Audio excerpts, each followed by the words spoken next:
I think desperation is the easy answer. The worse things have gotten on the ground for the Ukrainians, and the worse case scenario becomes obvious that Ukraine could collapse, the more willing we are to supply just about anything short of nuclear weapons. So the problem, of course, with the F-16 is I don't know who's going to fly them. So my great concern is that there'll be U.S. pilots who, quote unquote, volunteer to do so. And I think that would be very dangerous and ill-advised. But I don't see how else we do it.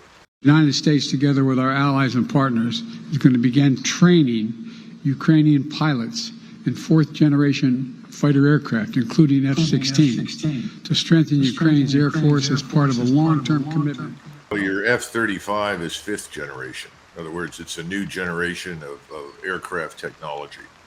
Fourth is what most of the modern states of the world possess right now, particularly in Europe and Japan, Korea. So fourth is probably the best that we can provide. We can't provide, obviously, an F-35. That's a much more challenging piece of equipment, nor do I think we would. But the F-16 is certainly a match for almost anything the Russians put up in the air. But again, how does this work? We're going to train pilots. It takes months and months. Some people would argue years, but certainly months for someone to train effectively on a complex piece of equipment like the F-16. We provide technology that's of a sensitive nature, whether it's Patriot missiles or fourth generation aircraft, F-16s, F-15s. There are always conditions built into the contract that make it clear that if your plan is to simply sell this to someone else or pass it on to someone else, you can't do it without our permission. I don't think there are going to be any Ukrainian pilots available anytime soon. Remember that you need specific airfields with specifically designed runways for these aircraft. You have to have some sort of logistical infrastructure, ground crews, people that are trained to maintain them. I don't see any of that happening in the short run. So it could well be over before any of that arrives. But in the meantime, that doesn't exclude the possibility that we do, in fact, ask for quote unquote volunteers who are willing to fly these things on behalf of Ukraine. And I would remind everybody, just to keep this in mind, we have British soldiers, or at least British citizens, who've been captured by the Russians. And right now, they're going to go on trial in, I think, one of the republics, the Donetsk Republic, and are going to be treated, at least initially, as mercenaries, not as legitimate combatants. So if these people show up in other than American uniform and they're shot down, which is very likely if they fly over integrated air defenses, then they'll be treated as mercenaries. And there's nothing in the Geneva Convention that protects mercenaries. Now our people are accomplishing a very important mission. They are now in Bakhmut. I will not share where exactly, but it witnesses that Bakhmut is not occupied by Russian Federation as of today. Well, if you look at Bakhmut right now from the air, to be perfectly blunt, it looks a lot like Hiroshima. There isn't much left.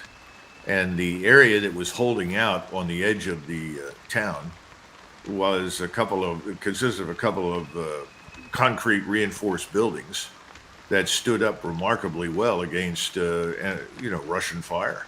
The other problem the Russians had is the fear that there were Russian civilians in the basements, because the Ukrainians had kept and forced Russian civilians into the basements. Remember, these people that are living in eastern Ukraine are really Russians.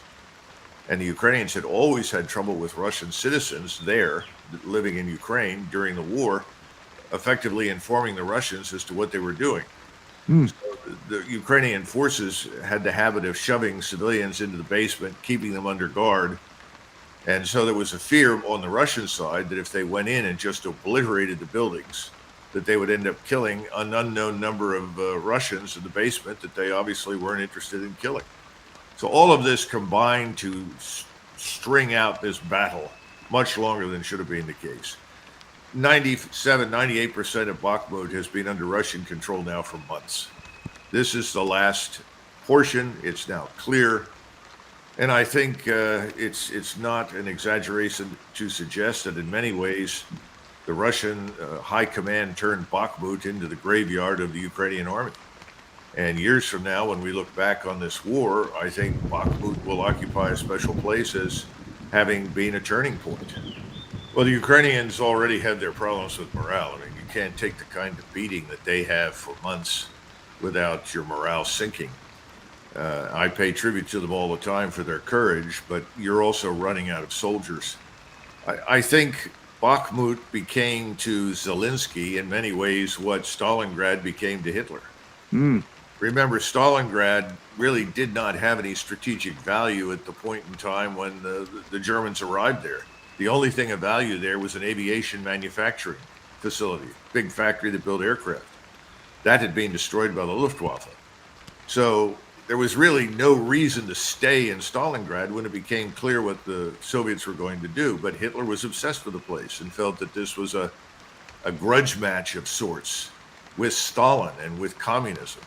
And so he turned Stalingrad literally into a disaster. I think that's what Zelensky has done. And of course, Surovikin back in the fall, in October, November, December timeframe, was the one who said, fine, let's establish this as a trap. Let's invite as many Ukrainians in who want to come. So there was always an intention to leave a road out because that road could be used to resupply. And it worked. So thousands of Ukrainian soldiers have died there for nothing at this point.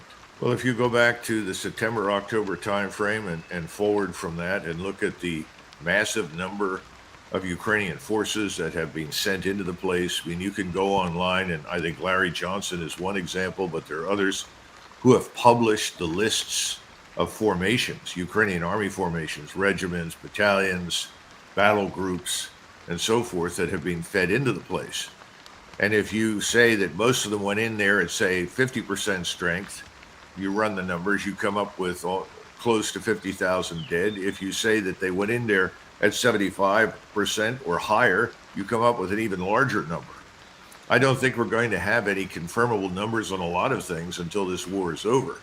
But I think it is not by any means unreasonable to stick with the 50,000 number, which seems to be widely used right now by those people examining specific units that have gone into Bakhmut. Colonel, has General Zaluzhny, the commander of Ukrainian forces, been seen in public since the 1st of May? And are there any rumors about why he has not been seen? Well, we're getting things through various sources on the ground in Ukraine, seeping out to the Russians as well as to the West, suggesting, first of all, he wasn't killed after all, but that he was severely wounded. And as a result, he's supposedly been through several operations to save his life. And those appear to have been successful. But we have once again, we have no way of knowing, absolutely no way of knowing whatsoever. So Zaluzhny is either dead or he is, as they described, recovering from his wounds. But in any case, I doubt that we'll see him in command of anything in the future. It's unlikely at this stage.